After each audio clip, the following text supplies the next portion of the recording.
Let's get started. I don't know if anyone else is coming. James isn't answering his phone, so. Okay, last week we finished up Plato's Metaphysics. Do a recap of what that is. Do we remember what metaphysics is? It's like the study of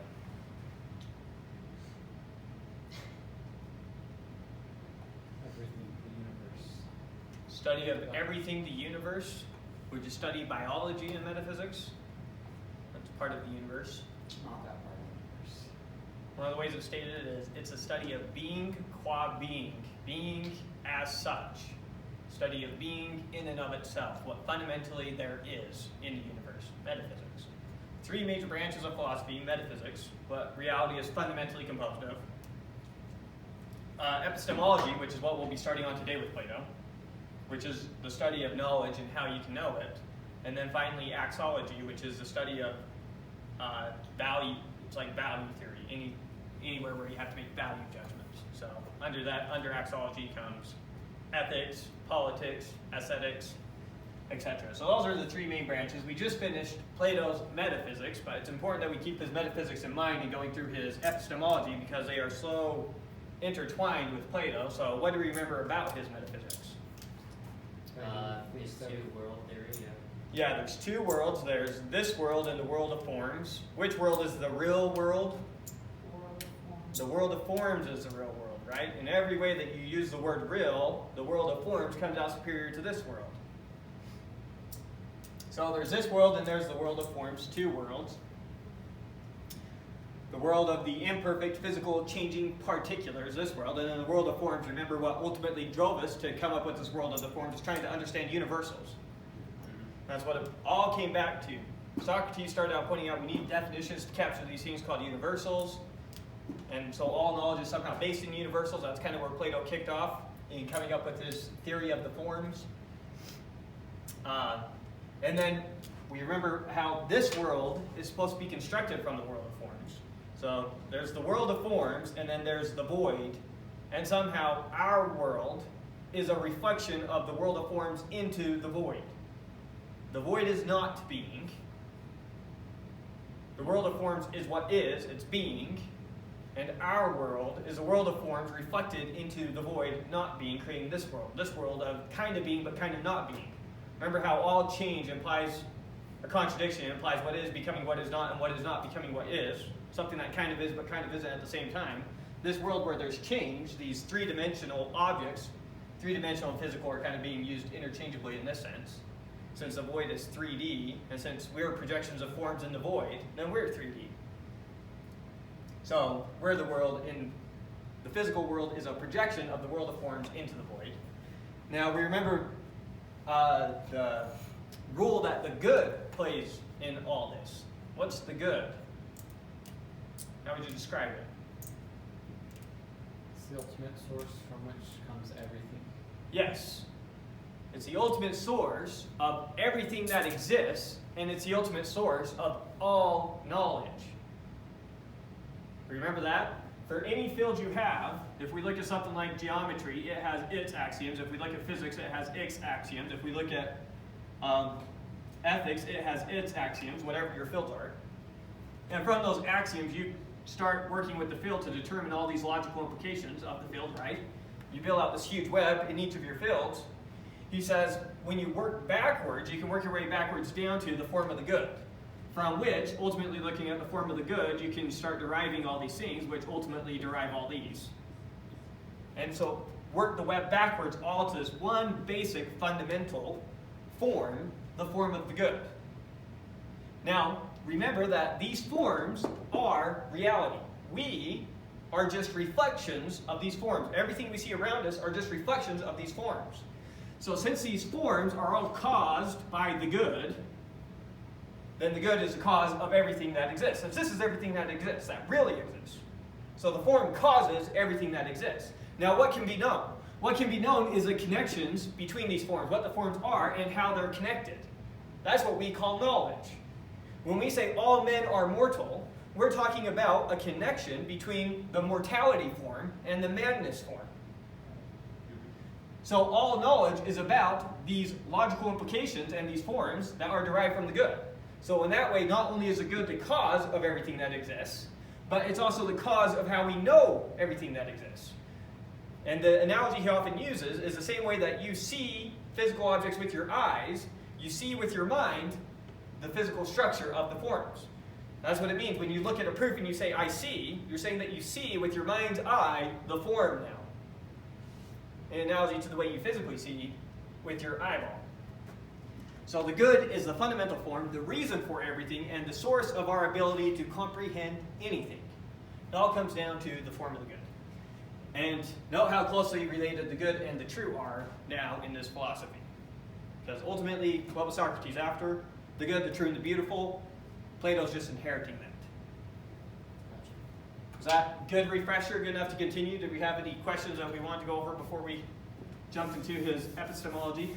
And Plato was trying to agree or explain those other two dudes before him. What were their names? Parmenides and Heraclitus. Yeah, those two guys. Yeah, so Plato's ultimate goal, if we try to summarize it shortly, would be he is going to come up with a metaphysics and epistemology, taking into account Parmenides and Heraclitus, that ultimately supports Socrates' ethics. So Socrates only talked about ethics. Plato says, I'm going to prove his ethics. That's what he's out to do. And he's going to do so in a way that's consistent with Parmenides and Heraclitus. So he's going to solve the problems that philosophers were trying to solve before the sophists came along. And he's going to do so in a way that Socrates' ethics hold. And he's going to go further than Socrates, and he's going to derive political implications from this as well. Because remember how he kept getting tied up in political problems. So politics very heavily weighed on his mind, and he's the first philosopher that gives a lot of thought and writes these he wrote his dialogues particularly about politics. His greatest dialogue, The Republic, the majority of the conversation in there is setting up this ideal city-state. Setting up a perfect political system is what a lot of it's about. Okay, anything else before we move on? And you said he grew up in a wealthy family in politics. He rejected it for a while and went traveling to Italy? Was it Sicily? He ended up in Sicily, in Syracuse. But then he ended up back in politics later in his life before he wrote the Republic, right? Yes, so you're exactly right. He started out in an aristocratic family. He kept getting tempted to go into politics, but then he'd see his friends and family operating in politics, and he was disgusted by their behavior, and so that drove him away, in particularly because of what happened with Socrates. Goes, travels. He does for sure go to Italy, which is where the Pythagoreans are, and there's a lot of Pythagoreanism in his philosophy, which is when he runs into Syracuse, gets mixed up with Syracuse a couple times, and yeah, his Republic would have been written after his first trip to Syracuse for sure. I don't know outside of that. Anything else? Good? All right. So, that is really crooked, isn't it? Is that driving you crazy? Or am I just looking at No, words? it's fine. All right. So, let's jump into his epistemology. And before we jump into his actual theories in epistemology, I want to try and get your mind to the position that Plato's mind was at when he was trying to attack these questions. So, I'm going to take you through a really small proof to help, hopefully, make it intuitive where he's at. So, Plato, he's trying to answer this question, is there objective and absolute knowledge? And if so, where does it come from?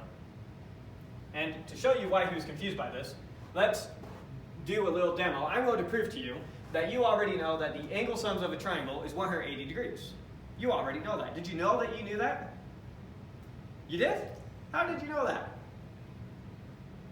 School? School? Yeah. Can you come up and prove it? Probably not. I don't expect you to be able to. I'd be very impressed with the kid right now. But I'm going to show you that you already knew it, even though you'd probably say you didn't. Maybe you say you did, but I'm going to show you how even a Joe Blow, Joe Sixpack, if we grabbed him off the street, sat him here, I'm going to show him how he already knew that this was true. I'm going to walk you through it to show you that you could answer just like him. And notice that I'm not going to tell you anything, and yet you're going to derive this proof all by yourself. This is similar to something that Plato thought about, which led him to ask, where does knowledge come from?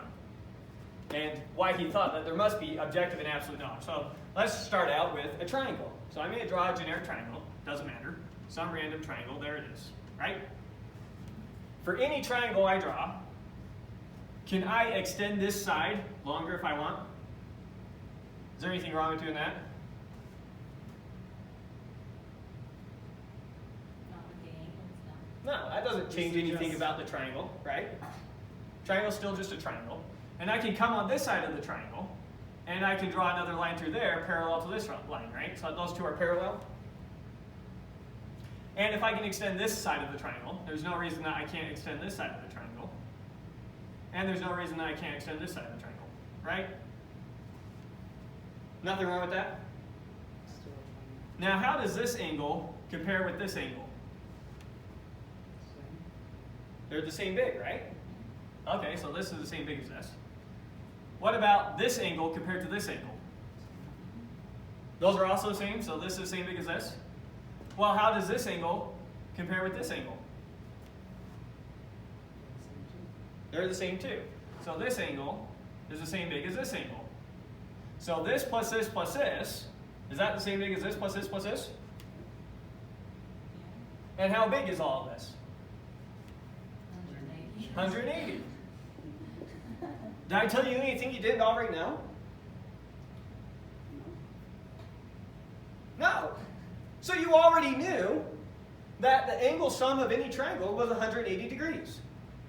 Now this seems like it's objectively true, absolutely true. It's true no matter what, so it seems like there has to be objective and absolute knowledge. But how did you already know something that you didn't really know? This is weird. You could have just gotten up here and proved this if I just asked you to right now. And yet somehow, I didn't tell you anything and you knew everything to do. I didn't tell you anything new. You already knew all this. And so you knew that the angle sum of any triangle was 180 degrees. Strange. So this is giving you a sense of the dilemma that Plato's in here.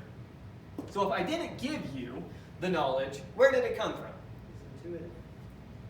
It was intuitive. It was already in you somehow. It came from the form. All right, so this is going to get to Plato's theory of recollection, and you're going to see why that's what he's ultimately calling it. Maybe leave that up there for a second for reference, in case we need it.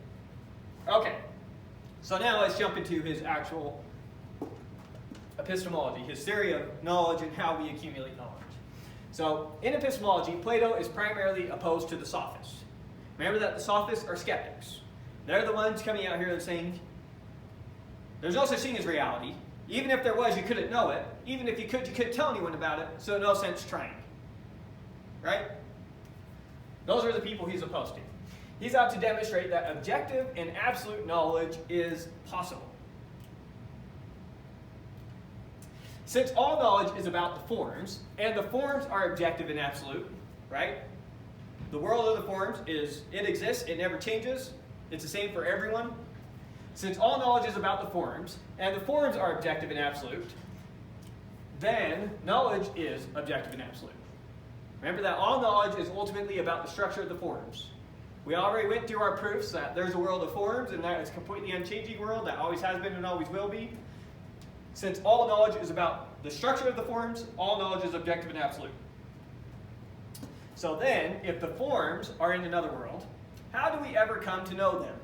So you might say, okay, fine, knowledge is about the structure of the forms in some other world. How do I know about those forms? Well, Or reflections of them.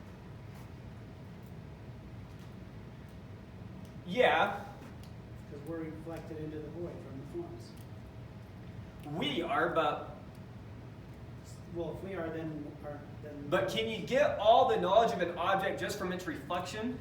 Imagine just looking at the shadow of a tree. How do you come to understand Well, trees that's from why just the shadows? we knew that that triangle thing was true without being able to explain it. Well, he'd say, you already knew that this was true because you saw it. Triangularity.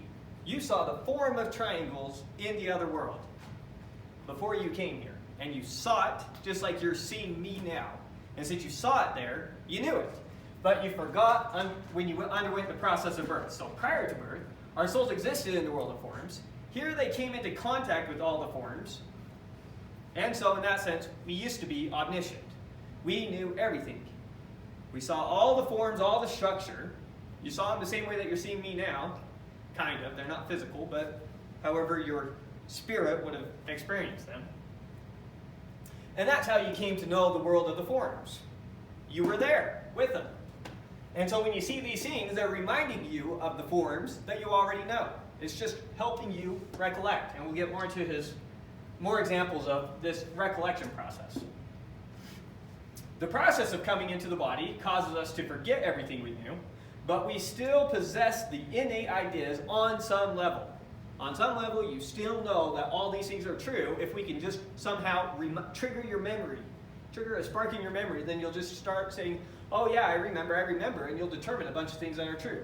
So the process of coming into the body causes us to forget everything we knew, but we still possess these innate ideas on some level. Therefore, the process of learning is really a process of recollection. So that's the answer. You always knew. And now I'm just reminding you of something you already know. You already knew that. So everyone already has all knowledge. It's just we're clearing it away a piece at a time. We're remembering it a piece at a time. Everyone knows everything if they would only bother to recollect it.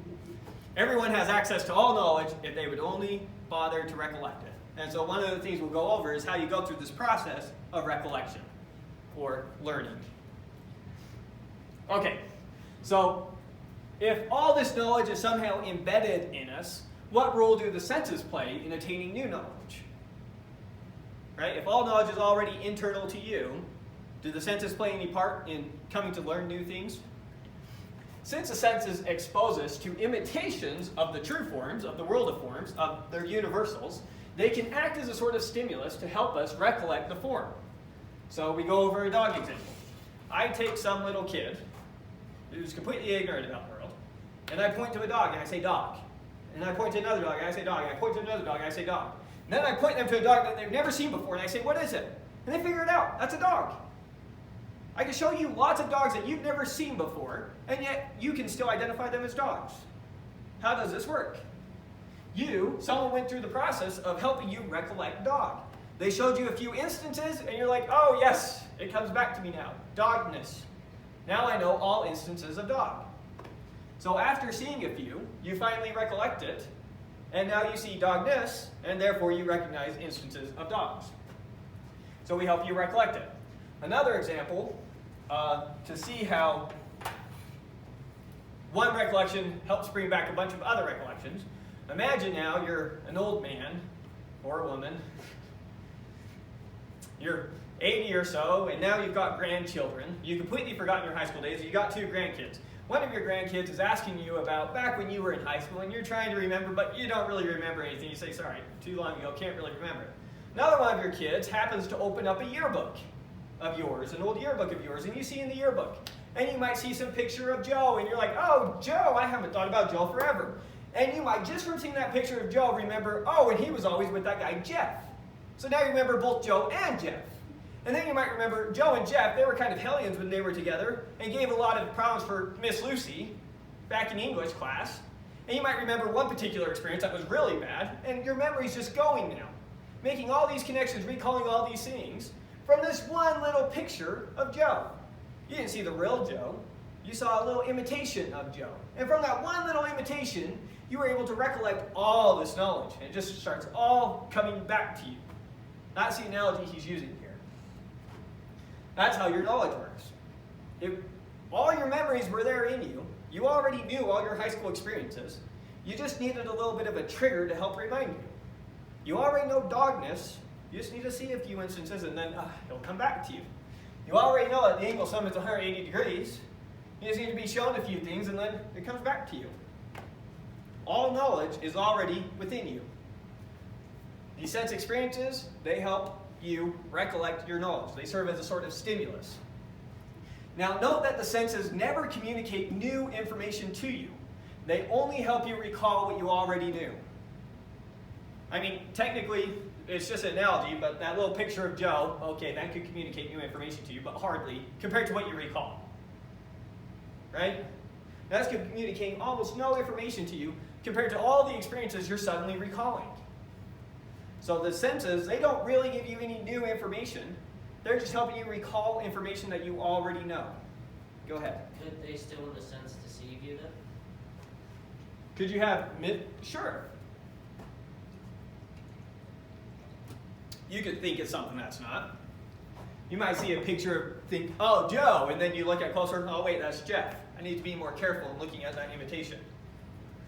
Okay. Could you recollect something from a deceived sense? You could, by happy chance, and what we say is you happen to have a right opinion, but you have no clue why. Sports fans do this all the time. Patriots are going to win the Super Bowl. If the Patriots win the Super Bowl, you say, oh, how did you know? Obviously, I didn't know. Yeah. So yeah, it happens all the time. Okay, so note that our senses never communicate new information to you. They only help you recall what you already knew. While the senses are necessary in obtaining an initial stimulus to help you jog your memory, they are theoretically dispensable. Meaning, nothing new actually comes from them. They just help serve as a stimulus to get your brain going. Once you got your brain going, you don't really need the senses anymore. Now you can just think to yourself and start determining from there. That's what I mean by theoretically dispensable. Does that make sense? Yeah. Because, well, that's all it makes like this. So once we have our initial recollections, we can begin reasoning about these recollections to new recollections. You saw the picture of Joe and you were able to start remembering a lot of things from Joe. Or I give you your basic postulates of geometry, and you're able to start determining all of Euclidean geometry from those basic postulates, right? So we need a few initial recollections, but once we got a few, we can start working with them. And we can start working our whole way up the web and discovering all sorts of knowledge, right? Yeah. Since all the forms are logically related, in other words, once I get into the web somewhere and start working with it, since all the forms are logically created, they're somewhere in that web. So we have the form of the good down here, and we work our way up. And we work our way up, and here happens to be the postulates of geometry, and here happen to be the postulates of ethics, or whatever, and the web keeps building up. Since they're all logically connected, we just need one access point. So the senses help us get that access point into this big web. So since all the forms are logically related, then reasoning about forms reveals the structure of the forms. Right? Yeah. Okay. In other words, reasoning about the forms and perceiving their structure is one and the same thing. Since I can reason about triangles to the conclusion that their angle sum is 180 degrees, then the actual structure of the form, triangularity, and 180 degreenness must have this relationship. So since I was able to have this logical implication, if it's a triangle, its angle sum is 180 degrees, then that means that there is some connection between triangleness and 180 degreenness in the world of forms. And you just saw that connection with your mind. Yeah.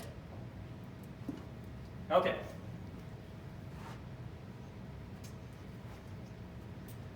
So, working our way up to understanding the whole theory of rationalism. So after an initial period of stimulating your memories, knowledge becomes a process of looking inward, introspecting, or reasoning. So you need to get started somewhere to get your input into this web of knowledge, but once you get your input, you don't need the senses anymore. And now you can just start reasoning, thinking, logicking. Right? There's no sense in Plato's mind of going and purchasing a bigger and better telescope or a bigger and better microscope. There's no sense in trying to get better sense experiences. Once you got an input to the web, you've got everything you need to learn everything. Okay. We are born with innate ideas, and we can reason about these innate ideas to obtain knowledge. So now let's understand rationalism. Here's how it is anciently, here's the modern form of it. It's just a more general notion of this. So we'll go over both. Rationalism in ancient times. The theory that knowledge is acquired solely through reasoning from innate concepts or ideas, and that sense perceptions are in principle dispensable. They don't really give us any new information. This is the theory of rationalism. It's opposed to, I just forgot the other one, empiricism, which is the idea that all knowledge is ultimately based in sense perception or sensory experiences. Those are the two opposed to each other. Does knowledge come from your experiences, or is knowledge somehow innate within you? Plato is a rationalist. He says it's innate within you. You already have the knowledge within you. You just need to introspect and find it. No sense going and getting that bigger and better telescope or that bigger and better microscope. Rationalism, in modern terms, you'll notice it's just more general now. The theory that reason,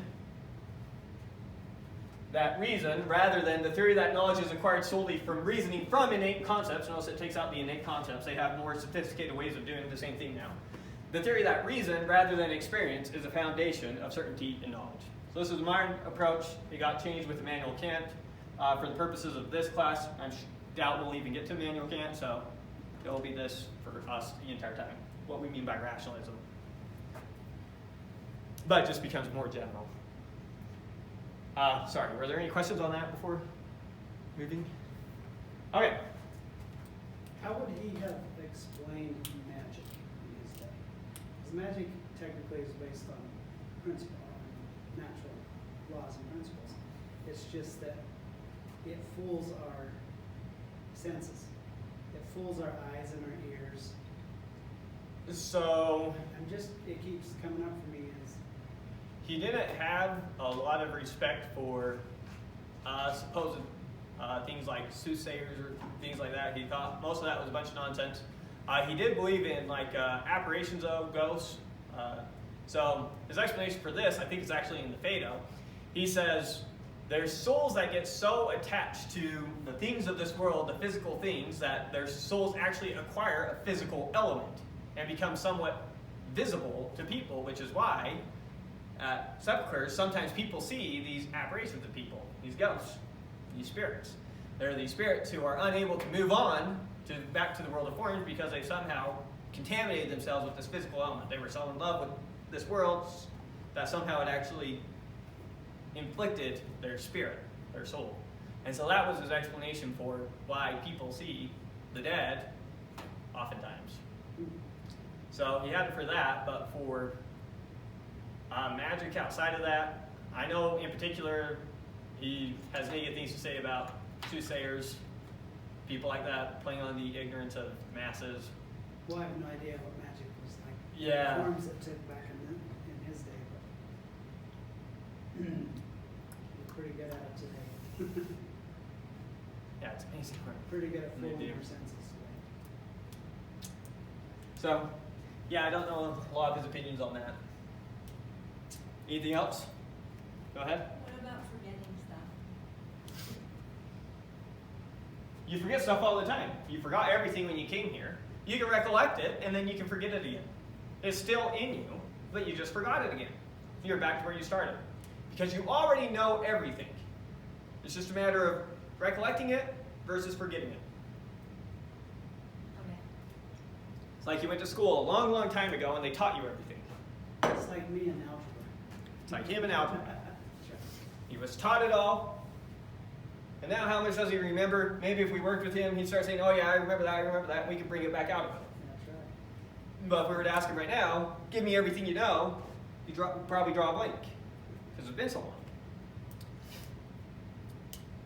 Anything else? Okay, so we've already covered several arguments for existence of innate ideas. So we'll just do an outline. We have to know universals before we can know particulars. We've gone over that. How do you know that that's a dog before you understand dogness? Right? So you have to know universals before you can know particulars. We cannot learn of universals from senses. Universals and forms are one and the same thing here. So I can't see, taste, smell, touch, triangularity. I can't learn about triangularity through my senses. So we cannot learn of universals from senses, and we know particulars. Therefore, we are born with knowledge of universals. So that's in general how that argument works. We already went over it, but remind you of the argument. Any questions about how that works? You must already know universals. You can't know universals through your senses, so you didn't learn of universals in this world. So you must have learned of universals prior to this world, so you're born with these innate ideas already in you, these universals. And similar argument for knowledge of perfections. You remember those vaguely? We went over them last time. You can go rewatch the lectures if you don't remember.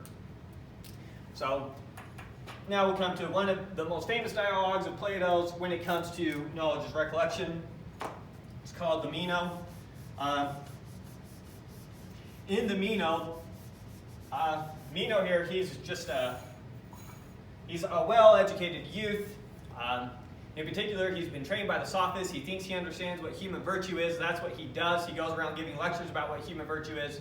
He comes back to Athens and he's having a conversation with Socrates. Socrates tells him, I don't know what virtue is. Can you tell me? He's baffled. Socrates, you don't know what virtue is? Of course I can teach you about virtue. That's what I do. And he tries teaching Socrates about what virtue is, and Socrates keeps poking holes in what he says because he says virtue is this. Socrates says, I didn't ask for a bunch of examples of virtue. I want to know what virtue is. And he says, oh, I see. Well, virtue is courage, justice, temperance, wisdom. Socrates says, you're getting closer, but that's still not what I'm after. How are all these things, what do all these things have in common by which you're calling them virtues? I'm looking for the definition of virtue. What exactly is that? So he thinks about it some more. He says, oh, I know what virtue is. It's right management. Socrates says, right management? He says, yes. When a man manages his political affairs, takes care of his responsibilities the right way, then he's being virtuous. When he does it the wrong way, he's being vicious. The woman at the time, her job was taking care of the household. If she takes care of the household the right way, she's being a virtuous woman. If she does it the wrong way, she's being a vicious woman. Socrates says, okay, and what do you mean by right management? Do you mean just management? He says, yes, exactly. You get me, Socrates. So, virtue is a particular type of justice, yet before you said justice was a particular virtue. That doesn't work. And so nothing gets resolved. That's how they come full circle. That's a big picture of what's going on in the dialogue. But the most famous part of the dialogue is when Socrates argues knowledge is recollection. It's a little side conversation that they have. And he does something similar to what I did here, but we'll go over it since it's so famous. It's probably his most famous proof for knowledge is recollection. It's the doubling of the square. So what Socrates says is, I'm going to prove to you that knowledge is innate. I want you to go get me one of your slaves. So they bring a little slave child who's, 10 years old, someone who just knows basic arithmetic. He's going to say, I'm going to prove to you that this child has this complex geometric theorem already within him, the doubling of the square. How does the doubling of the square work? You're given a square. He chooses one that's divided up into an area of 4, like this.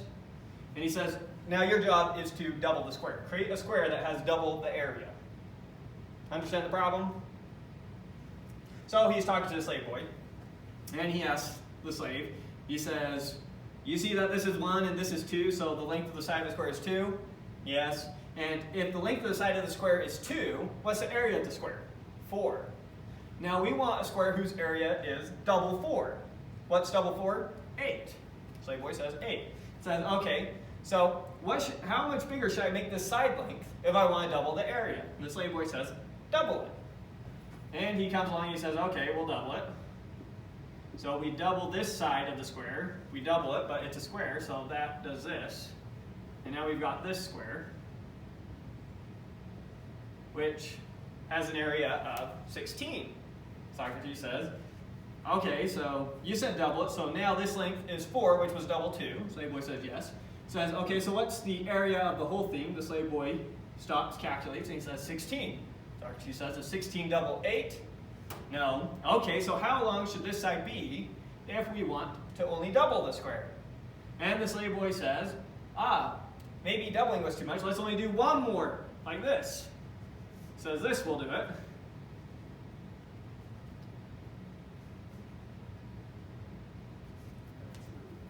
And then Socrates points out to him, no, that only got us to 9. So how do we double the square? And let's see, how does Socrates continue the conversation? I'm trying to remember the details of how the conversation is continued, but roughly the way that we double the square, so Socrates, let's put it back like this, he says, looking back basically at this picture that we had, he says, notice that, since my picture is terrible, this is going to look terrible, but we'll do it anyways. Notice that if we take this diagonal, this diagonal, this diagonal, and this diagonal, that produces a square right here, even though it's cutting through and my picture's terrible. Let me make it go through the vertice, even though that might curve the side because it will help us calculate the area. And Socrates points out to him, somehow gets him to see that this right here is a square, and then has the boy calculate the area of the square. He counts it 1, 2, 3, 4, and a half. That's 5, 6, 7, 8. So there we go. There's a square whose area is 8, double the initial square, which is what we were after. So Socrates walks the slave through going through this whole process, the whole time never telling the slave anything, and yet the slave is able to construct this square, which is double the original square. He's able to double the square, which is relatively complex for where the slave boy was at. It says, you see, Mino, the knowledge was in him the entire time, and he just needed to be reminded of what he already knew. So that's one of his most famous proofs for knowledge is recollection. I wouldn't say his best, but his most famous, the one most people know. Were there any questions about that before we go on? Or before we fall asleep again?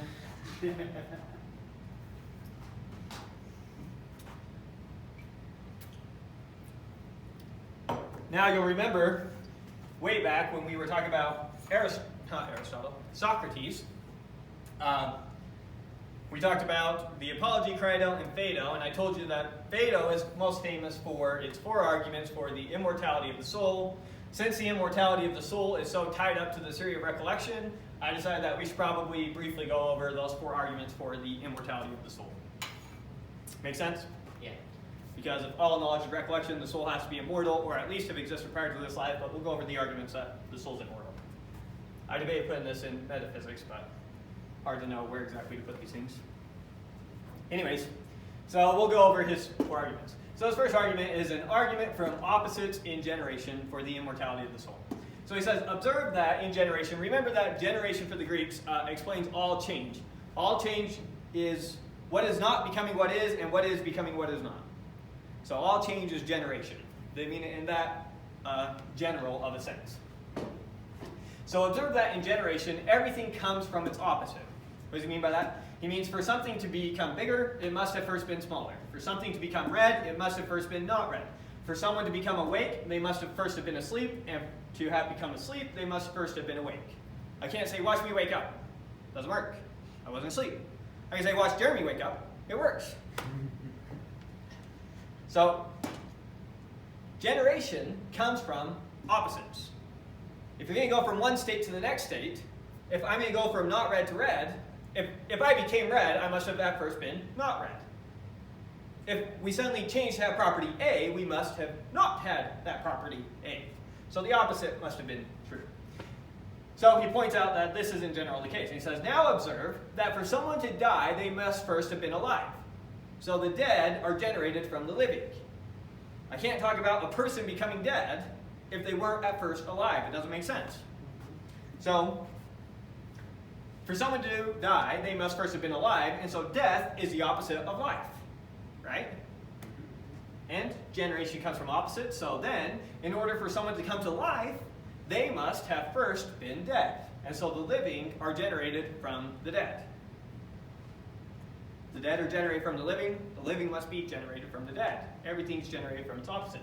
Remember that he has a Pythagorean view of the afterlife, so there's this cycle of reincarnations going on. So the dead generate from the living, and the living from the dead in a cycle repeated. And he goes over that cycle in the Phaedo as well. Gets into a lot of their mythology, I guess you'd probably call it. Anyways, therefore the souls of the dead must exist in some place from which they are reborn. That place is obviously the world of forms, where they came into contact with the forms, which is why you come into this world knowing everything. You just need to be reminded of it. So that's his first argument for the immortality of the soul. Any questions about that argument before we go to the next one? The next, I'm wondering, did you already explain what Plato meant? Phaedo is just the name of the person. So here's the way that this is working. Phaedo was a person at the prison cell when Socrates drank the hemlock. Oh, So this dialogue is about when he drank the hemlock. When you read the dialogue, it's Phaedo talking to a stranger about what happened. And so since Phaedo is the speaker, then it's his name attached to the dialogue. So that's one way that he often names his dialogues. The other way he'll often name his dialogues is the person that Socrates in the dialogue is having the majority of the conversation with. So the Gorgias is Socrates talking to Gorgias most of the time. The Protagoras, him talking to Protagoras, etc. So that's Phaedo. so it's really a perspective of the conversation with Socrates. It's Plato's perspective. It's Phaedo speaking initially. There's a lot of debate about, is this supposed to be that Plato, somewhere along the way, had a conversation with Phaedo, who is recalling what he can to Plato, and then Plato's like embellishing it with his own philosophies while trying to capture a historical conversation? Or is this completely fabricated and he's just naming it this way because why not? So, I don't know how much we can take from the fact that it's called Phaedo, but probably more than most people think. Anything else before we get to the next argument? Good. Okay, so next argument, we've already talked about this argument, so I'm only going to re-raise a question and give you, I'm not going to re-argue for recollection of knowledge because we just really did that. So it is an argument from recollection of knowledge. We'll skip over most of it. We'll just re-raise a question. Then we have our argument for recollection of knowledge, and we'll see how that argues the immortality of the soul. So for any question, either you know the answer or you don't, right? Yeah. If you already know the answer, then inquiry is unnecessary. You already know the answer. Why bother asking questions? Why trying to figure out the answer if you already know it? So inquiry is unnecessary. If you don't know the answer, you'll have no way of recognizing the correct answer when it presents itself. How will you know an answer is correct if you don't already know the answer? For if you don't know what the correct answer is, how will you distinguish it from a false answer? So if you don't know the answer, inquiry is impossible. So either inquiry is impossible or inquiry is unnecessary. Here's the dilemma facing them. What is Plato's solution to this? Recollection. You do know the answer, you just have to be reminded of it. Once you're reminded of the answer, then you remember, then you know. So this process of inquiry helps you recollect. That's his answer to this problem that the Greeks were pondering. Okay, so that knowledge is simply a recollection, if true. We showed you the arguments for why they thought it was true. So that knowledge is simply a recollection, if true, also necessarily implies a previous time in which we have learned that which we now recollect.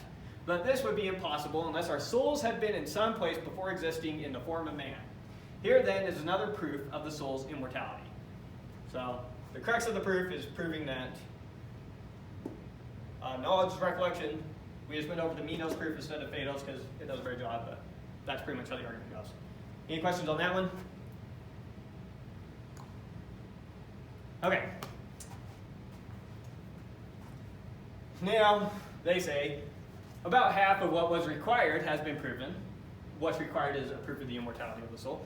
To wit, that our souls existed before we were born. That the soul will exist after death as well as before birth is the other half of which the proof is still wanting and has to be supplied. When that is given, the demonstration will be complete. So let's someone talking to Socrates saying, okay, you've convinced me that my soul existed before this life, but obviously they're worried that Socrates is going to die and be gone forever. And they don't want that to be true, so they want Socrates to comfort them and convince them that, no, actually after he dies, he'll still exist. Socrates points out, well, I guess you're going to do away with my first argument. Guess that didn't work, and you're only thinking about my second argument based on the recollection of the soul, but fine. I'll come at it from another angle if that's what you want. So, must we not, said Socrates, ask ourselves what that is which, as we imagine, is liable to be scattered, and about which we fear, because they fear that his soul is going to be scattered after he dies, so he'll cease to exist. And what again is that about which we have no fear, because it won't be scattered.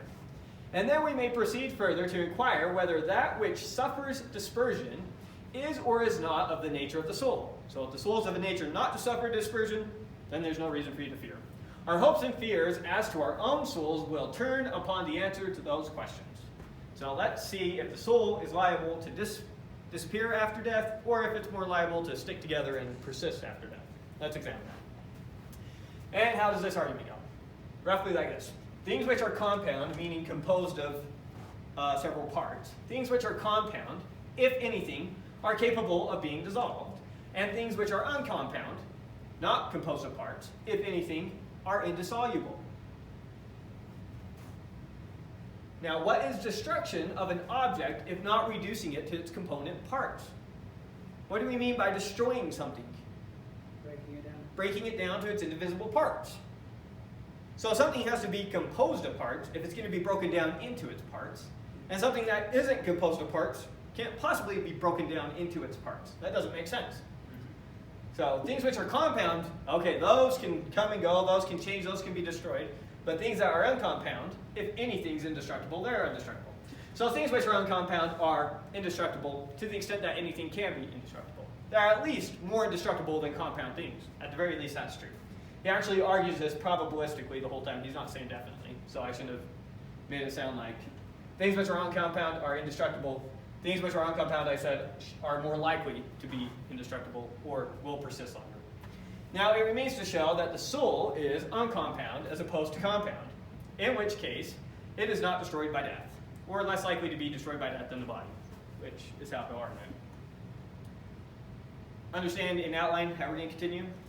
What we're doing here? Soul's uncompound, body's compound, soul outlives body.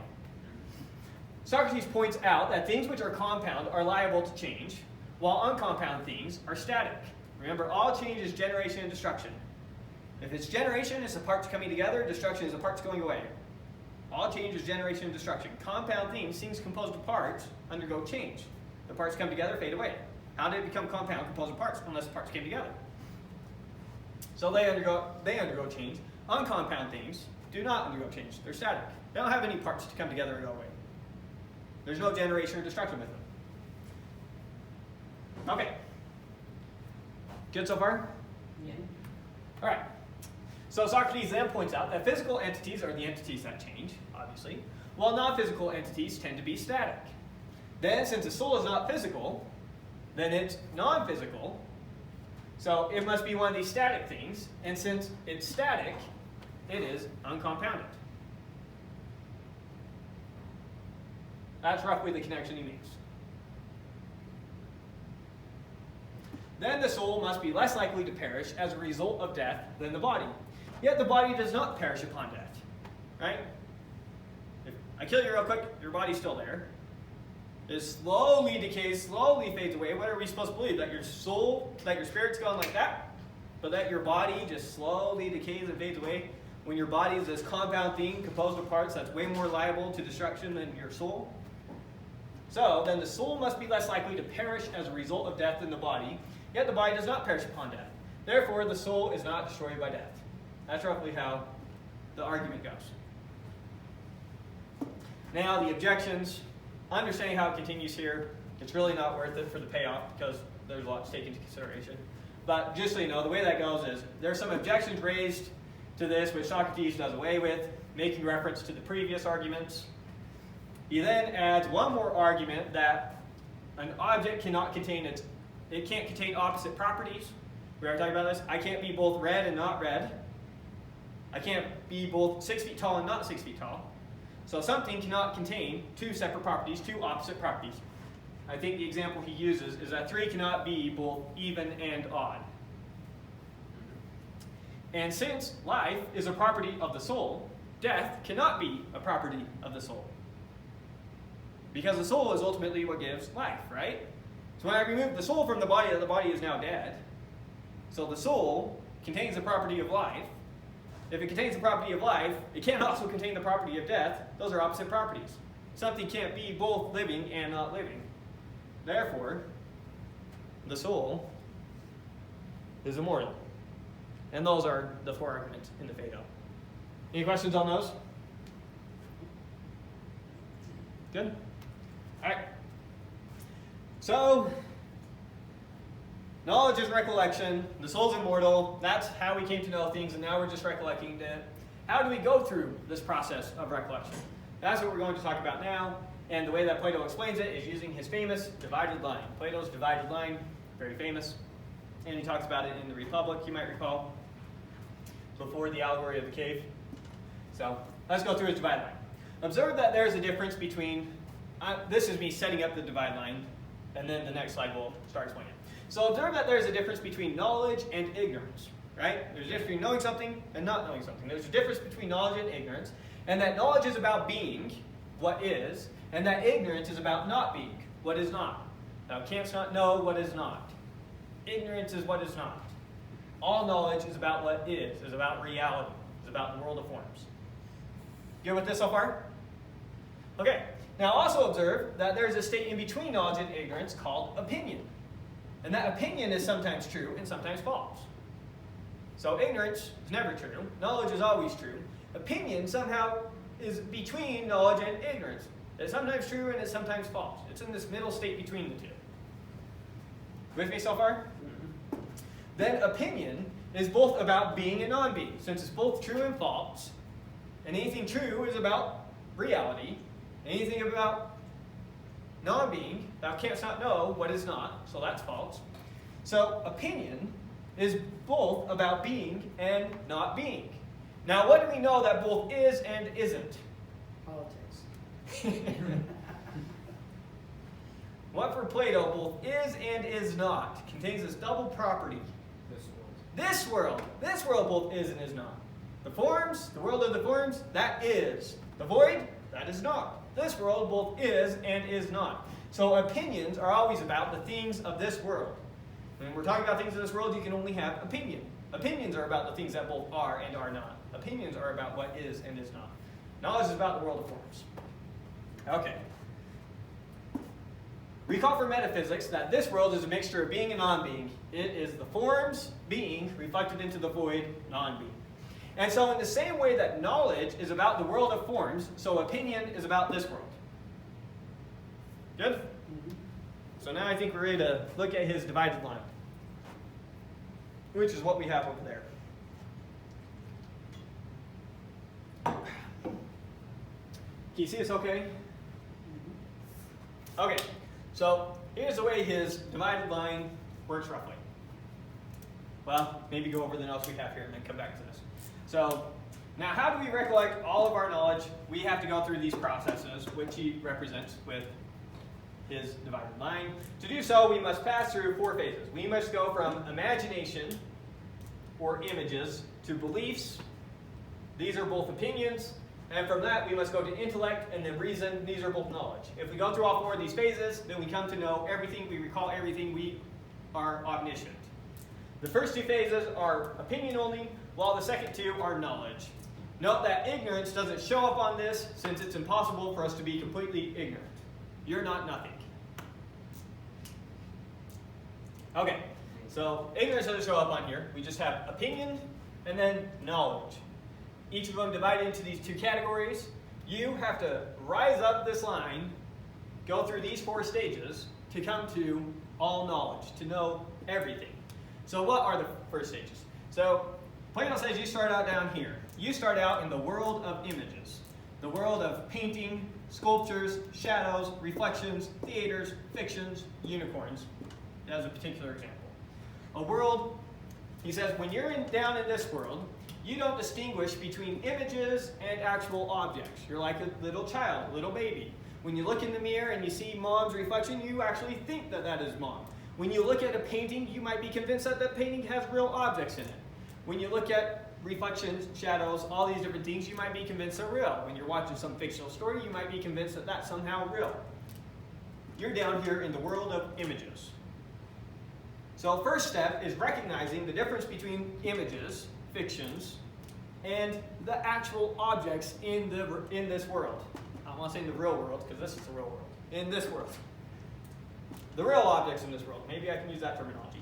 Like tables, dogs, trees, cars, birds, etc. This is when you go from imagination to beliefs. And you start recognizing actual objects. And you recognize the difference between the table and the shadow of a table. Mom and mom's reflection. You can now distinguish between objects and just images. So you go from the world of images to the world of objects. Then, the next step is to go from the world of objects to the world of forms, of the lower forms, or the higher forms if we think about our web going upwards. The world of the higher forms. In this particular diagram, they said the world of numbers, but in the Republic, I think he just says the world of lower forms. This is when you come to understand things like mathematics. You come to understand universals. You understand shapes. They put souls in there. You start to understand the various fields of knowledge. You understand the basic premises that it operates on, and you can look at its logical implications. You understand a field like geometry. You've now entered the world of the lower forms. And then there's one more step that you need to take, and that last step is coming to understand the form of the good. And once you understand that form of the good, you now have reached reason. So you go from imagination, belief, intellect, reason. We'll walk through each of these in more detail. I just want to give it to you in outline so you see where everything's going. So this is the process that you're required to go through. And once you go through that process and you come to recognize the form of the good, you now know everything. Or could derive everything. So that's what is an outline, and we'll go through each one of those. Unless we have any questions about the overall structure. Good? Okay, so let's start with imagination. The stage of imagination. So this is the stage of a child. You take all superficial appearances at face value. You mistake images for real objects. Shadows, reflections, and artistic figures are mistaken for real objects. If there's a really good painting of a table, you might think it's an actual real table. Lovers of imaginations, remember that philosophy is a love of wisdom, so philosophers are what we're going to call the people at the top category. Philosophers make it all the way up. People, when they reach this level, are lovers of imaginations. They are your painters, your sculptors, your actors, etc., and their many fans. These are the people who love and enjoy imaginations and imitations more than physical objects they represent. These are your lovers of imaginations. So, consider the level of knowledge an artist needs. Well, the one that Plato uses, well, we can stick with this example, it's more modern anyways. Consider the level of knowledge an artist needs of a car to just paint it. How much knowledge does an artist need of a car to just paint the car? Knows what it looks like. Yeah, they need just to know what the image of it is, what it looks like to them, and that's about it. That's all they need to know to paint that car. That is hardly any knowledge. So that's the level of knowledge he associates with being at this first stage. The knowledge that an artist needs to paint just a car. Now we got to go to the next level. We go from imaginations to belief. This is the stage of an experienced person. You have a lot of experience with a lot of particulars out in the real world. You have a lot of experience with a bunch of different objects. You discover as a rule of thumb that general patterns seem to hold true. You've known a lot of people. You've noticed that they all die. You come up with the generalization, all men are mortal. You don't have any proof that all men are mortal. You don't know why they keep on dying. You just know as a general rule, it just seems like it's the case, everybody dies. You start finding these general patterns that just happen to work. You don't know why they work. You just notice that this seems to be the way that it is. You can tell the difference between images and objects. You've made some generalizations from your empirical observations of objects, but you do not know whether your generalizations are true or false. Yeah. So, just basic patterns that for some reason seem to work, so you stick with it. Lovers of objects are your artisans, mechanics, plumbers, welders, etc., people who work with their hands with physical objects. These are the people who have a sort of general understanding of the objects they work with and how to get them to function as desired. Consider the level of knowledge a mechanic needs to fix a car. So you had your painter to paint a car. That didn't require very much. And then the mechanic, by comparison, has much more knowledge of that car. Yeah. Now, they don't know the complete ins and outs of everything. They don't know exactly how that battery functions. But they know you got to plug it in and you got to hook these things up to it. So they know general rules for how things should work, but they don't know all the ins and outs of the car. They don't have an understanding of thermodynamics. They have an understanding you need gas in the engine for the car to go, and that it needs to get to a particular place in the engine. It needs to get somehow to the piston, and they might notice something along those lines. So even if they don't have the complete understanding of all the physics, they know enough to get the car to go. That's being at the second level. You're now a mechanic. Third level, when you reach intellect. We've gone from the world of opinion now to the world of knowledge. So in the first two stages, you just had opinions. In the next two stages, you're going to actually have knowledge. This is a stage of an expert. You understand the basic premises of your field and all the knowledge that these premises entail, or at least you can deduce the knowledge. Maybe you don't know all of it, but you know how to deduce it. So, geometrician, someone who does geometry, that would be someone who falls in this field, mathematician. Not only do you recognize objects, but you have understanding of the forms by which objects are related. You understand how triangularity and 180 degrees are related to each other. You can begin to prove your generalizations true for some set of premises.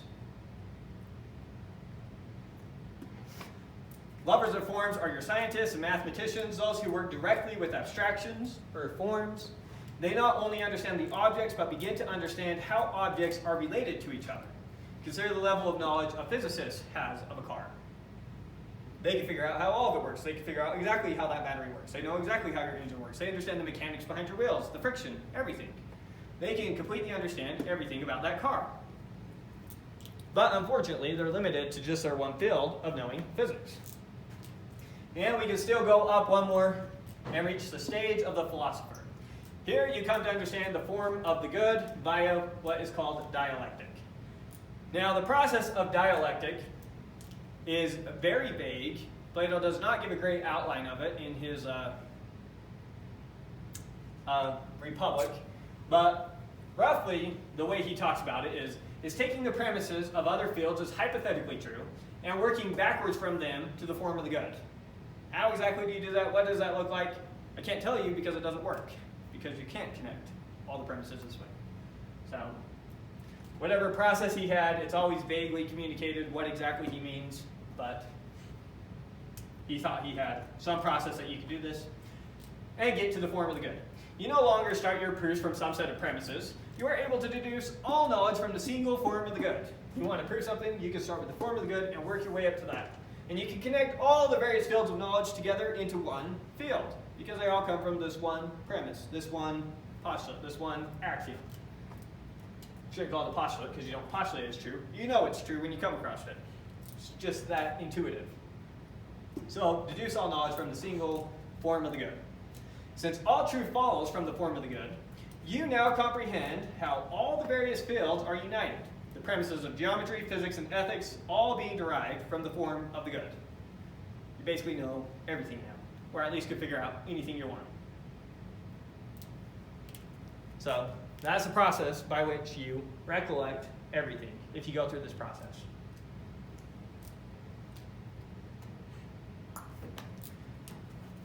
Note how each stage gives explanation to the previous stage. What do we mean by that? I mean, I gave examples here, so we'll just use these examples. Once I understand an object, I can understand its image. If you have understanding of the object, you can have understanding of the image. Let me give you an example. Imagine studying the moving shadow of a tree as the sun travels from dawn to dusk, and then being shown the actual tree. So imagine you're forced stuck staring at the ground, and you see a tree shadow. Now, at sunrise, that tree shadow is going to be very long and pointing over there. And as the sun rises, it gets smaller and smaller and points this way, this way, this way. It gets really small, so it's right under the tree. And then suddenly points out over there. So there you are studying the shadow. That would be very confusing. Look how the tree's moving. Look how the shadow's moving, and it's growing and shrinking. But then once you see the tree, then now everything makes sense. As you see the sun go by, you say, oh, it's just casting a shadow. Now you perfectly understand that shadow because you comprehend the tree. So once you come to understand the object, then you can have knowledge of the image which generated. Or once you come to understand the object, you then can comprehend the image generated by that object. So understanding the object helps you understand the image. Once I understand a form, I can understand its particulars. Imagine manually measuring the angles, sums, of a bunch of triangles. So you go and you create a bunch of triangles, you measure it real carefully, and you say this one's 180 degrees, and you go to another one and you measure it real carefully, and you say this one's 180 degrees, and you do this over and over again, and it seems like it seems to hold. But if this is all you did, you wouldn't know if there's really some secret triangle out there that you just haven't thought of yet, where the angle sum is 179 degrees, or 181 degrees. So So going and studying a bunch of particular triangles doesn't really help you. But then we go through the proof that we just did here. And now, yes, it's true for all triangles. Now you know why every time you measured that triangle, its angle sum kept coming out to 180 degrees. Now you have the understanding of that object because you understand the form. Does that make sense? Yeah. And then finally, obviously, once you understand the form of the good, I can supposedly derive any field's premises, including the postulates used in geometry, and I can come up with that theorem as well. So, understanding a higher level explains the lower level. Any questions on the divide line? Okay, so now we get to Plato's famous allegory of the cave, trying to tie all his epistemology and metaphysics together into one nice, neat analogy. So to help this appeal to all your intuition, Plato says, imagine that you are stuck down in a dark cave deep into the ground, and that you are a prisoner chained up in this cave.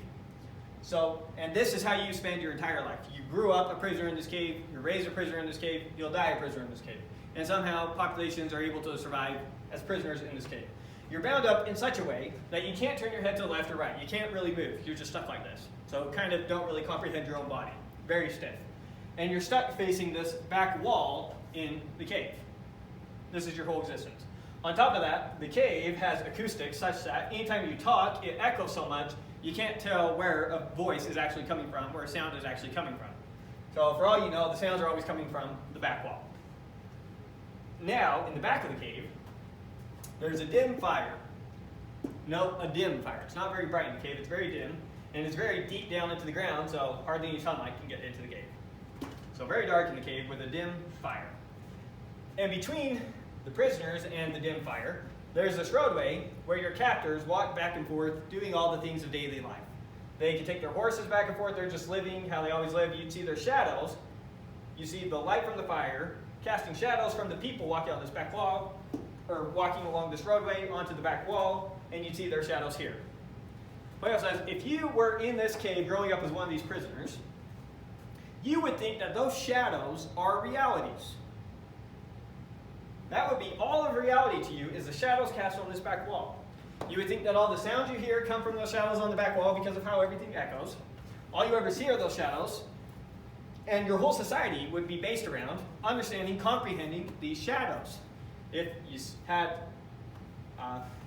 well, obviously they can't really have universities, but if they did have universities, they give their PhDs to people who could best identify shadows. They praise you if you were really good at identifying shadows. If you weren't very good at it, they call you an idiot, as you see the shadows of all the various things going back and forth on the roadway. Okay? So start out, prisoner, that's your existence. Says, okay, so there you are. Now imagine that someone comes and finally loosens your chains, just yours, and sets you free so that you can start walking around the cave. Now at first you're stiff, and any of the movement, it's going to be very painful. You're not going to like getting up and moving around the cave. You'd rather just sit there and stare at the back wall, but they compel you to do it, so you finally get up and start doing it. And you start moving around, and your mind is blown. At first the fire might seem bright to you, even though it's dim, you can't really look right at it, but with enough time you get comfortable moving around, seeing how things work, looking at the fire, and finally you comprehend what's going on here. You say, oh my goodness, those shadows are nothing. The objects over here, these are the real objects, and I was just looking at shadows of the objects. We didn't really hardly know anything. All we knew were shadows.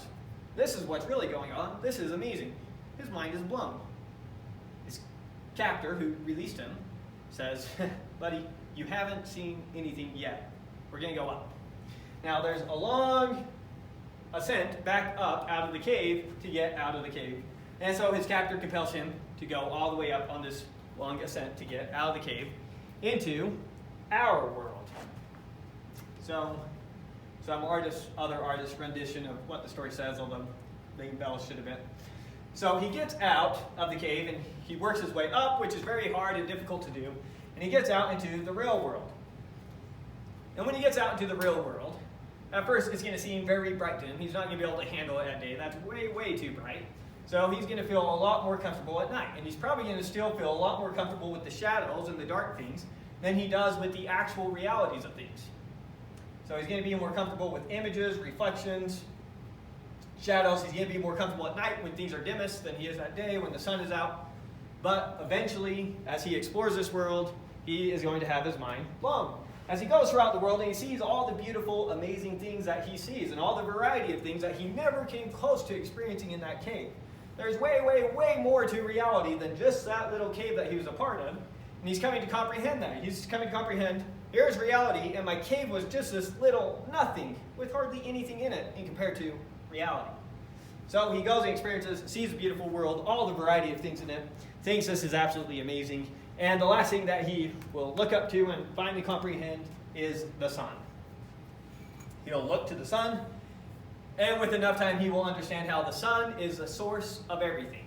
Not only is the sun the source of all the beautiful things on the planet, the sun is the source of all living things, ultimately comes from the sun, but the sun is also the source of his ability to understand anything. To understand anything, he needs to be able to see it, right? Seeing is how he's going to come to understand everything. And sun is ultimately what's responsible for all his seeing, either directly or indirectly. He either sees by sunlight, or maybe he sees by burning wood, but that wood came from a tree which had to grow from sunlight. So everything that exists that's beautiful, good in this world, exists because of the sun. And everything that he can possibly know, he knows because of the sun. Right? So the sun, in this analogy, is a stand-in for the form of the good. So he comes, he experiences a great world, finally comprehends the sun, realizes how the sun gives rise to everything good and beautiful and true in the world, and now he decides it's time to go back to the cave. I've got to come back to these poor souls down here and let them know what the real world, reality, is like. And so he makes the descent down into the cave. And when he comes back down into the cave out of the sunlight with this little nothing of a fire, it's really dim. He's stumbling. It's hard for him. He can hardly see. He comes to his captors, and he starts telling them about this upper world, this great world, this reality that they can experience if they'll just go through the pains necessary to do so. If they'll just take off their chains, which will be painful at first as they have to move around, and make the hard ascent up and out of the cave, it's so worth it. It's amazing what's out there.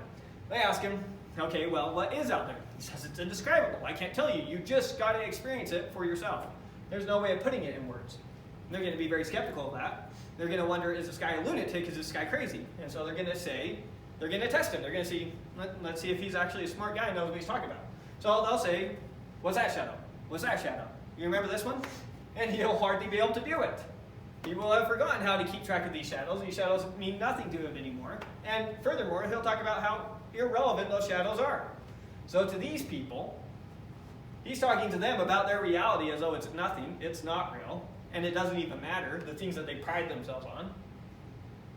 And furthermore, he's struggling to even talk about these things. And so what are they going to conclude? He's crazy. Whatever happened to him, that wasn't a good thing. And they're definitely not going to do what he tells them to do. And if he tries to get them to do it, they don't want to end up like him. They'd kill him before they did that. Look at this poor guy. He knows nothing now. And he's talking about all sorts of crazy stuff. He can't even talk about the simple shadows that he grew up knowing his entire life. So if he continues compelling them to go to the world, ultimately they're going to kill him. And so he ends up, the prisoner, getting killed by them.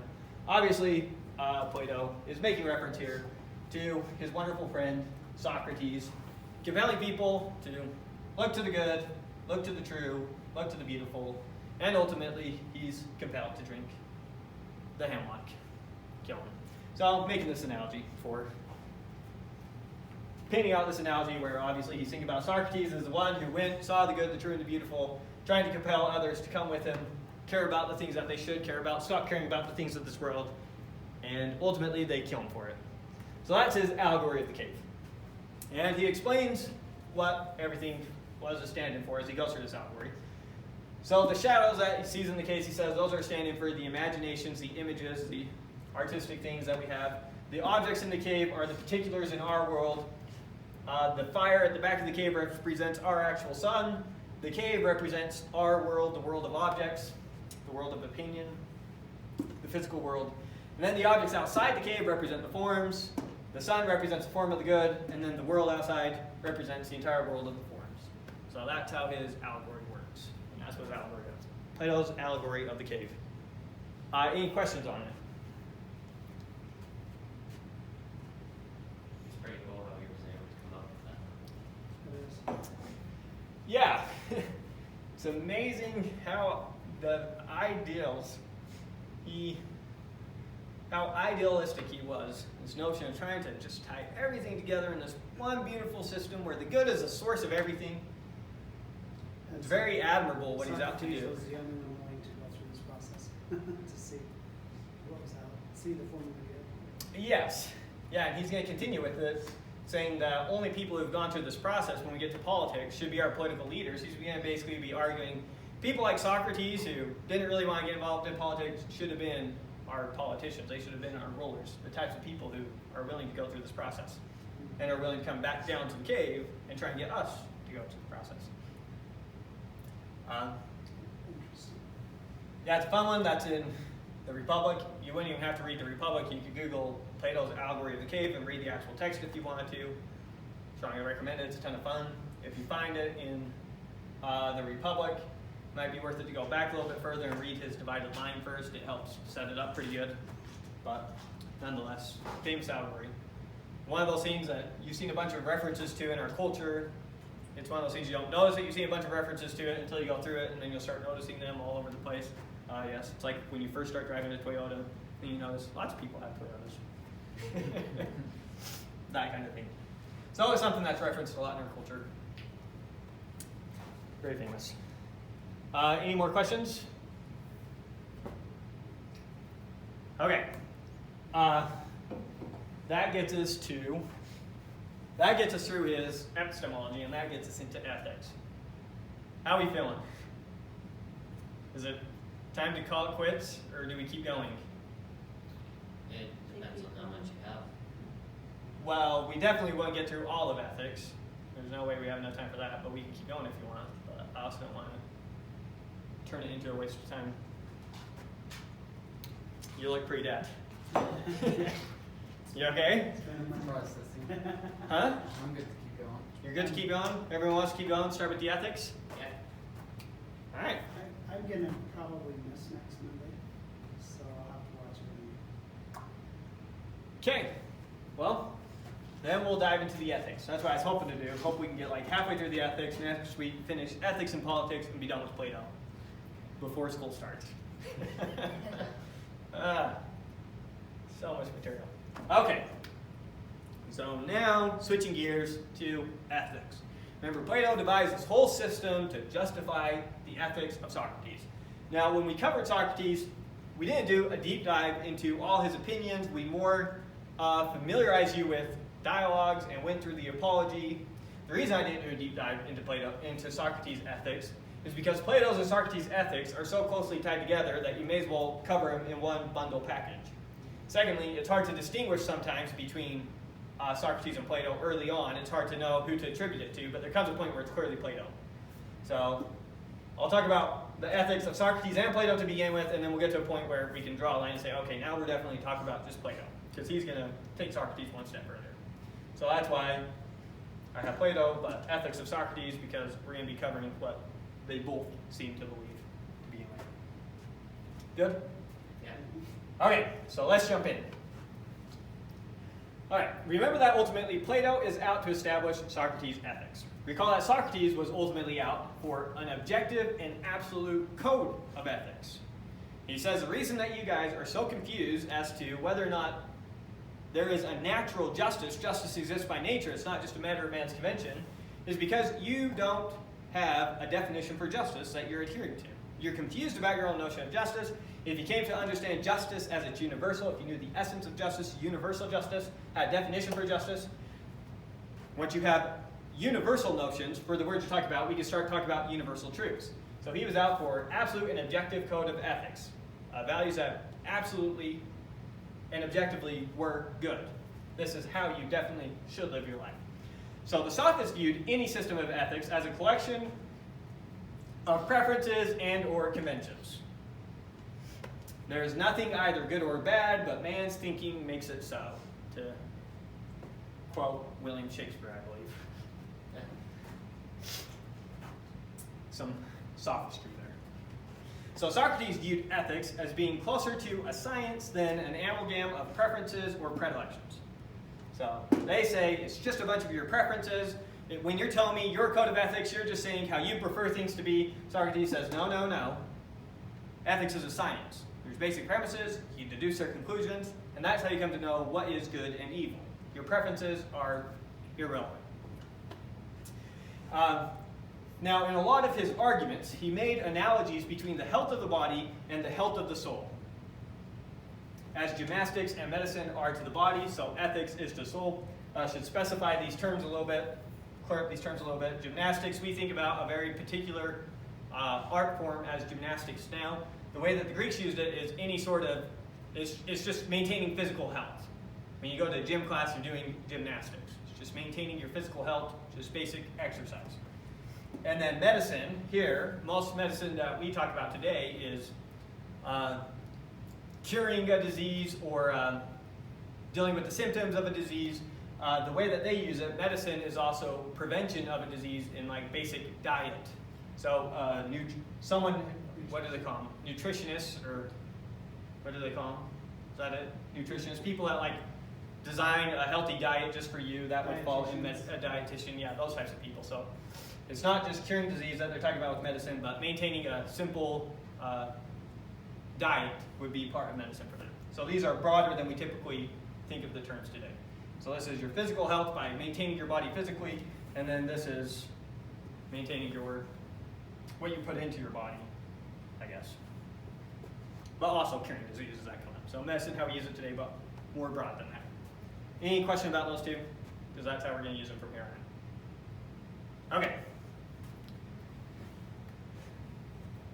So he's going to draw analogies between the health of the body and the health of the soul, and he's going to roughly say, look, if there's objective standards by which we talk about the health of a body, there's got to be objective standards by which we talk about the health of the soul.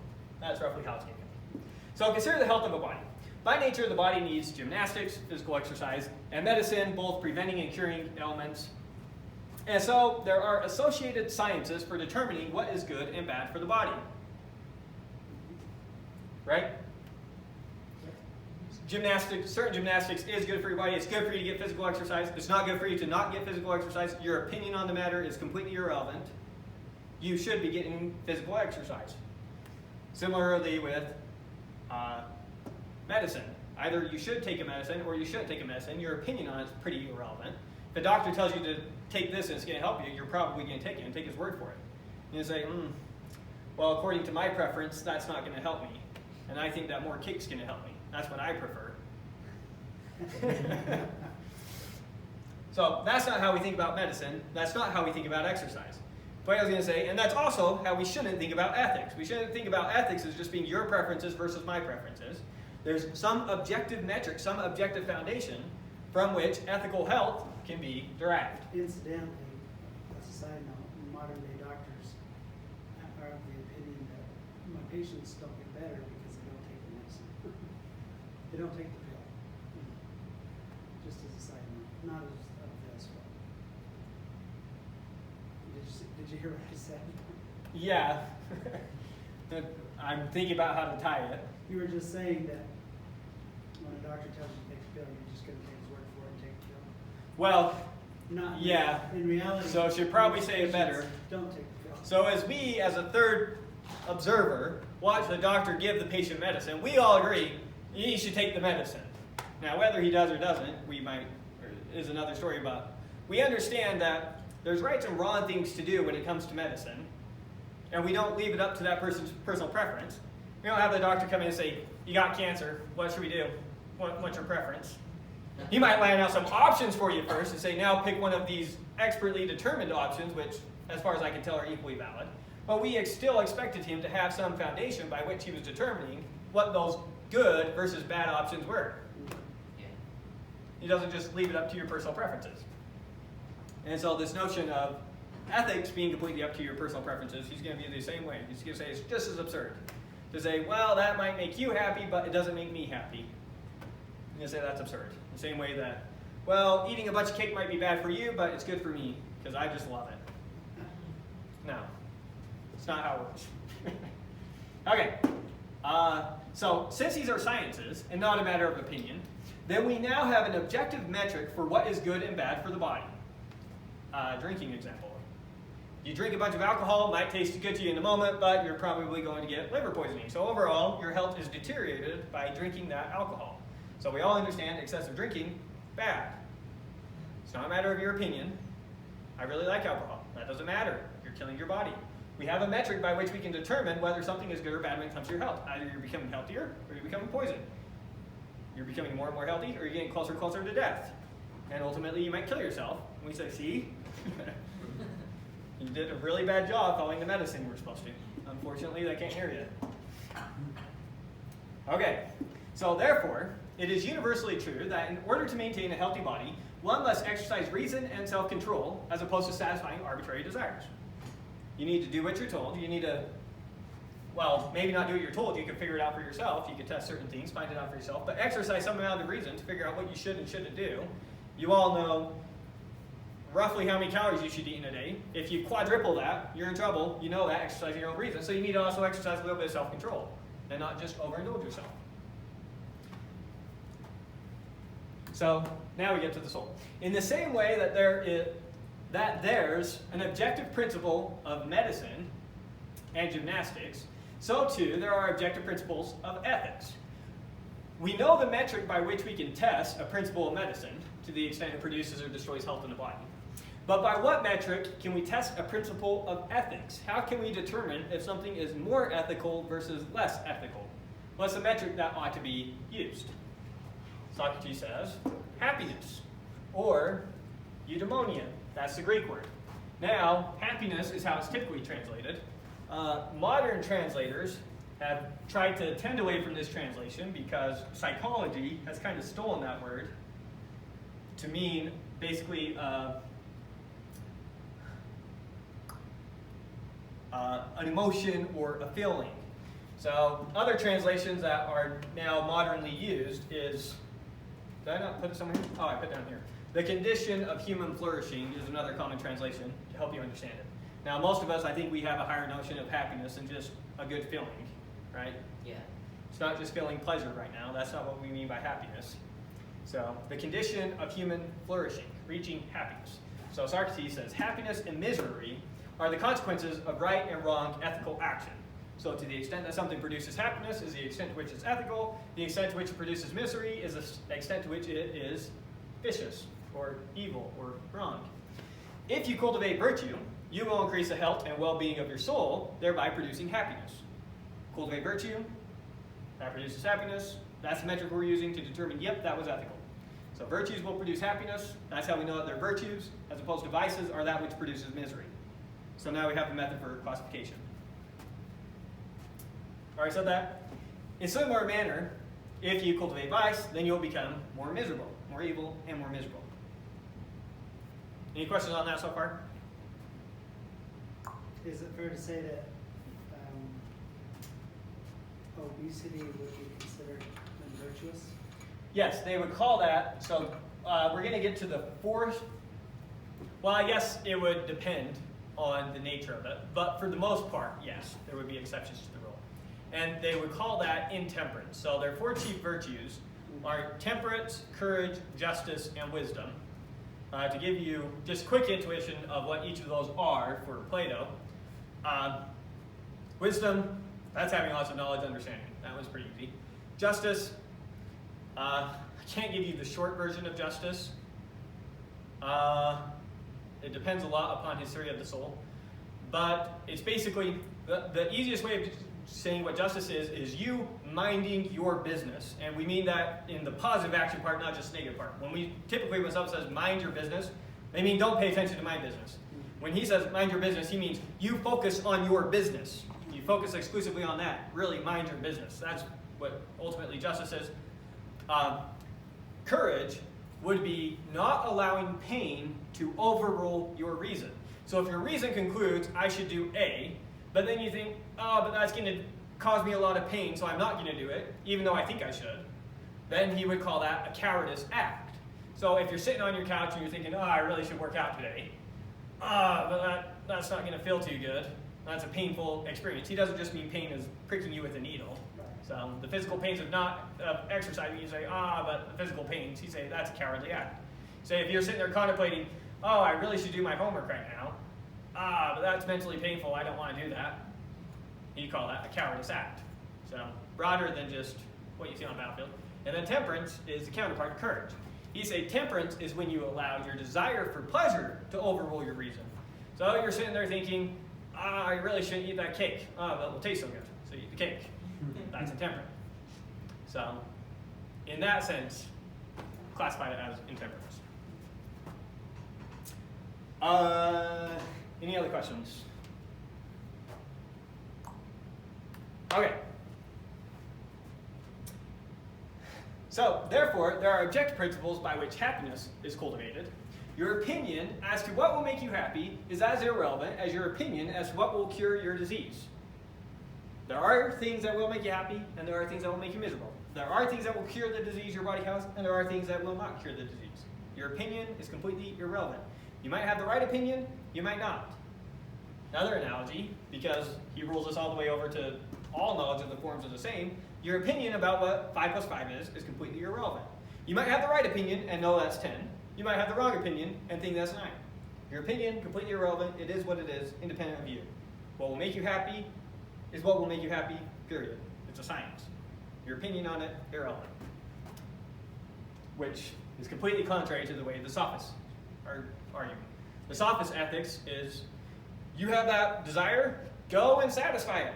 That's what happiness is. It's satisfying whatever arbitrary desire comes next. And they often tie having lots of desires to being even happier. The person with the most wild, crazy desires that still manages to satisfy all of them, that's the happiest man. One of the sophists talks about he wishes that he had a really, really long neck, a neck longer than a crane, so that he could enjoy the food even longer as it went down, so he could be a much happier man, so he could keep tasting that food as he ate it. To always be thirsting and always be drinking. To always be hungry and always be eating. That's the way that a lot of the sophists view the happy life. Constant desires, constantly satisfied. Doesn't matter what they are, go satisfy them. Your desire is contrary to some other person's desires, I hope you have a bigger stick. You're going to need it. Because whoever has a bigger stick and ends up satisfying their desire, that's justice. Might makes right. You got the bigger stick and you pull it off, you must be right. If you take over the city, you're the one that determines the laws. What the laws are is what justice is, since justice is just human convention. And so, in that sense, you are justified, because you were stronger. If they were stronger, they'd be justified. Turns out you would have been wrong. But only one way to find out, so go get your stick. I don't know if we covered this now. We covered that. In the same way that only those who understand principles of medicine can say what will and will not produce health in some individual, and also gymnastics, so too only those who understand the principles of ethics can say what will and will not produce happiness in an individual. You need to understand if you know what's going to produce happiness. Therefore, happiness is definitely not the consequence of satisfying your arbitrary desires, and this can in fact lead to misery. Some examples, some miser person who accumulates a lot of wealth, no person would call that person happy. You say you want a lot of money. Imagine I stuck you in some canyon with all the gold you can imagine. You a happy person now with all that wealth? Probably not. So if you he's talking about if you go to the extreme of completely sacrificing virtues to satisfy one desire, no person would call that person healthy and appeals to her intuition.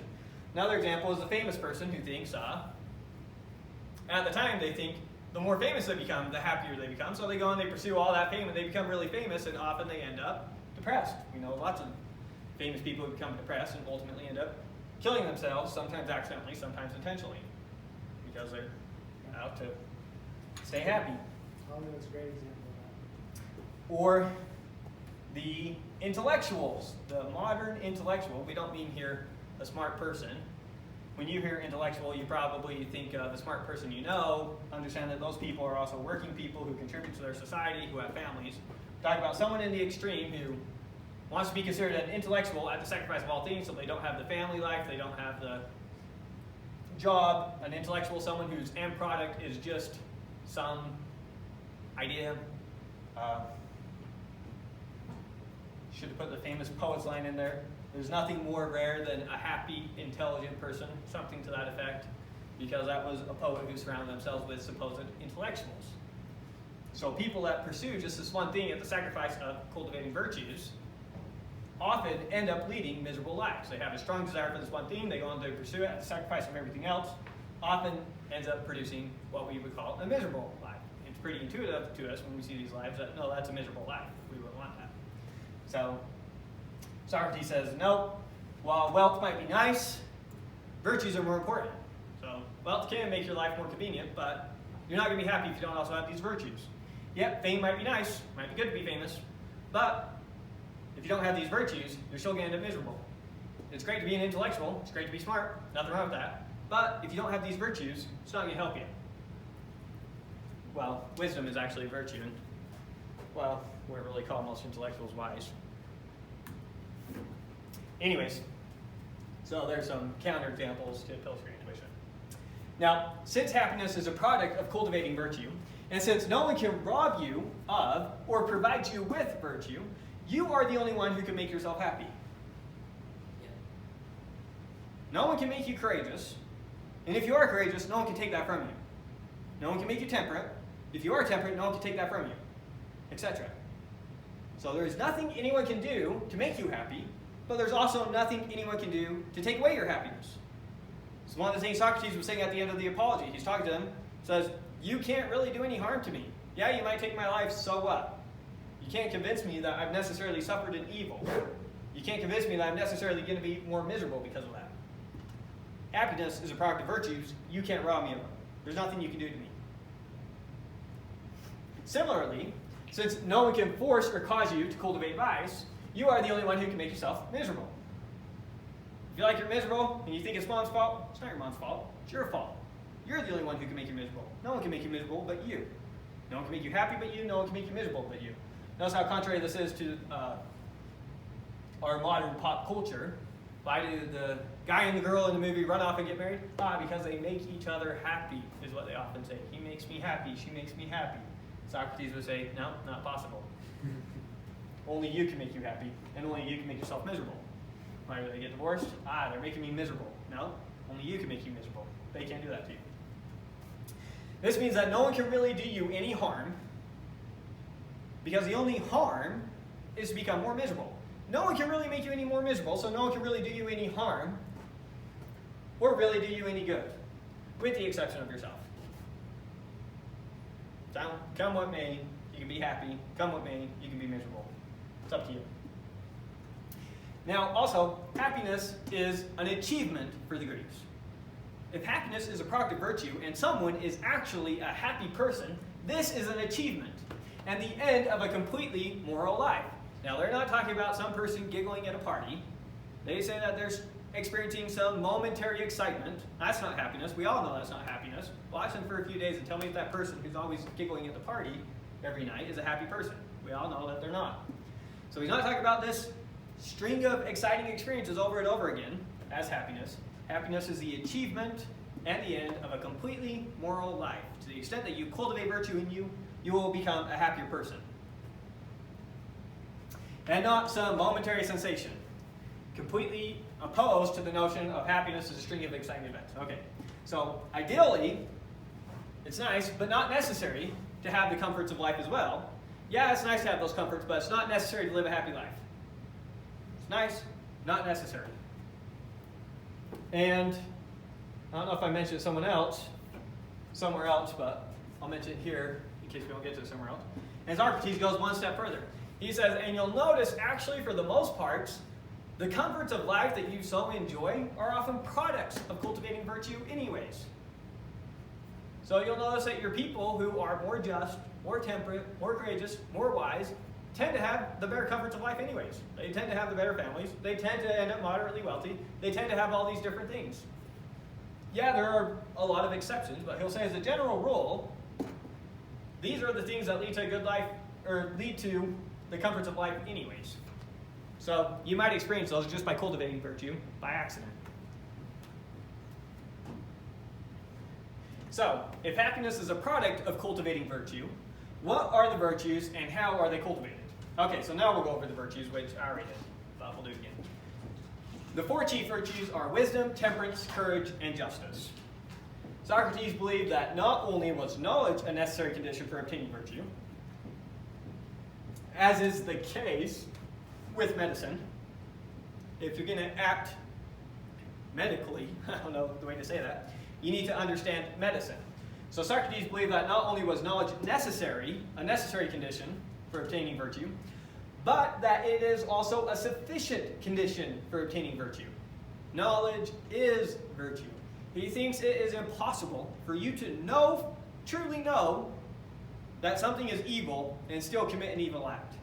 Because then, if you truly knew it was evil, you would truly know it makes you more miserable, and he can't comprehend someone choosing to be miserable. Can't go there. So he thinks all knowledge is virtue, and all virtue is knowledge. To the extent that you know the virtues, you can't help but act virtuously, because you can't help but act towards your own happiness and oppose your misery. That's what he's saying. You can't intentionally choose to be miserable. If you choose to do something, it's because you're ignorant. You think that that thing will make you happier, when in reality it won't. And if you just knew better, you wouldn't have made that choice. You see what he's saying? Yeah. Okay. So knowledge is virtue. Okay. Recall that Protagoras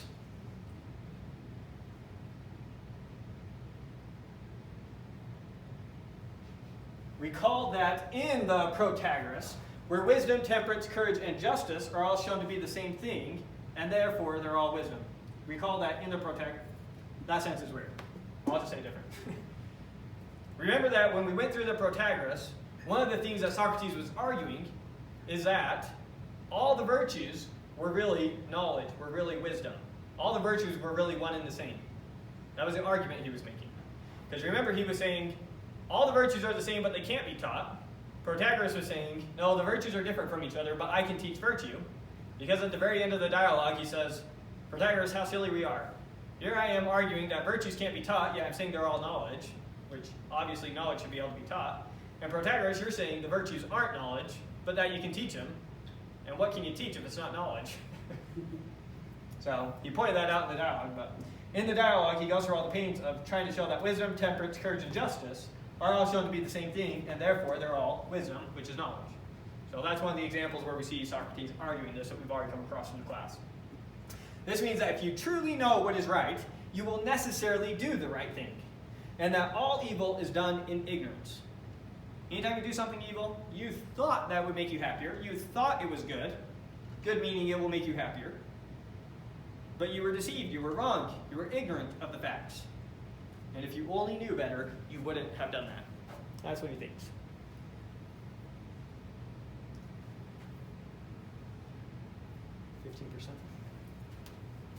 So, proof now that knowledge is virtue. Everyone necessarily pursues their own advantage and ultimately their own happiness. So that's going to be his basic premise that he operates on. Everyone pursues their own advantage and ultimately their own happiness. Anytime you choose A over B is because you truly believe A will be better than B. You'll be happier with A than you will be with B. When you sit there and you're watching TV and you think that you should do your homework, the reason that you sit there and keep watching that TV is because you truly think, for some reason, that you will be happier watching that TV than you would be doing that homework. If you really thought you'd be happier doing the homework, you'd go do the homework. So it's really just ignorance. Anyone who comprehends a virtue and understands how it'll lead to their own happiness necessarily pursues it. To do otherwise would be willingly pursuing something to your disadvantage. You can't willingly pursue your own misery. Then, anyone who commits an evil or vicious action is simply ignorant of the associated virtue. If they only knew how they were hurting themselves, they'd change and perform virtuous actions instead. Therefore, knowledge of the virtue is tantamount to the virtue itself. If you know courage, then you will act courageously. If you know temperance, you will act temperately. So if you just knew it, then you'd act that way. And if knowing it causes you to act that way, then there's no point distinguishing between knowing courage and courage itself. If you knowing courage is the same thing as you acting courageously, there's no point between distinguishing those two. So maybe there might be some sense in which wisdom and courage are somehow different. But if you having knowledge of courage causes you to act the exact same as you being courageous, then it doesn't make any sense to try and distinguish those two things. There's no way to distinguish them. That's what he's saying there. Does that make sense? Yeah. All right, so summary of where Socrates leaves Plato, where we for sure moved past Socrates and got into Plato. Man has a nature. He's not solely a product of conventions. Remember, we're always talking about nature versus convention. Nature meaning there's objective absolute truths by which they can guide their life. Convention meaning it's completely arbitrary, and whatever you're guiding your life by now is just the conventions you grew up with. There's nothing objective or absolute out there. Happiness is a product of man living in accordance with his nature. Didn't really specify why I'm saying nature here when we were talking about virtues. A virtue for the Greeks is the same thing as something acting excellent. Something carrying out its own excellence. A virtuous knife is a knife that's good at cutting. A virtuous dog is a dog that's good at keeping people out of your house, or whatever the purpose of the dog is. A virtuous apple tree is one that grows apples. A virtuous human is the one who acts well in terms of human virtues, the things humans ought to do. And the things humans ought to do is be temperate, wise, courageous, just. So, by nature, that's how you should behave. That's how you improve the excellence of a human. So happiness is a product of a man living in accordance with his nature, cultivating virtue. Man's chief excellences are wisdom, temperance, courage, and justice. The cultivation of the virtues requires and is a product of knowledge. Obtaining the proper knowledge results in happiness.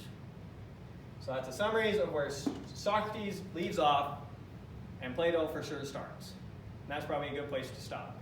And we'll start with how Plato picks up the argument from there. Okay. Sound good? Yeah. Okay, so we'll stop covering new material, but any questions on any of this before we call it quits? Good? All right. We'll see you next week, most of you.